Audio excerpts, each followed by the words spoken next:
गेल्या 5 वर्षापासून केवळ बदनामीचा प्रयत्न सुरू असल्याचं आदित्य ठाकरेंनी म्हटलं। कोर्टामध्ये विषय सुरू आहे आणि त्यामुळे कोर्टात बोलू अशी प्रतिक्रिया आदित्य ठाकरे यांनी दिशा सालियन प्रकरणावर दिली आहे।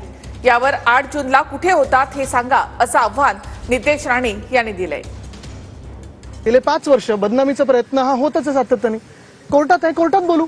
पण महत्त्वाची गोष्ट हीच आहे, मी तुम्हाला वारंवार सांगितलेलं आहे की आम्ही ह्या सरकारला ह्या एका अधिवेशनामध्ये एक्सपोज केलेलं आहे। फक्त आम्ही नाही तर संघाने पण एक्सपोज केलंय।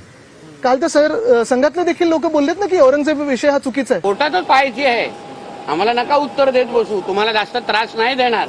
तुम्हाला जे बोलायचं आहे कोर्टात सांगा।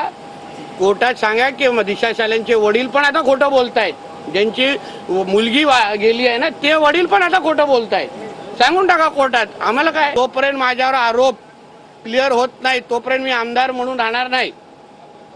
वारंवार हे नितेश राणे आणि सगळेजण वारंवार येत आहेत, माझ्यावर आरोप करतायत। चला एकदाच हे सगळे आरोप मी स्पष्ट करतो, क्लिअर करतो। मी 8 जून रात्री कुठे होतो, 13 जून रात्री मी कुठे होतो, मी दिशा सालियनला ओळखतो की नाही, ती त्या दिवशी माझं टावर लोकेशन काय होतं हे सांगून टाकावं ना। गेले 5 वर्ष बदनामीचा प्रयत्न हा होतच सातत्याने कोर्टात आहे, कोर्टात बोलू। पण महत्त्वाची गोष्ट हीच आहे, मी तुम्हाला वारंवार सांगितलेलं आहे की आम्ही ह्या सरकारला ह्या एका अधिवेशनामध्ये एक्सपोज केलेलं आहे।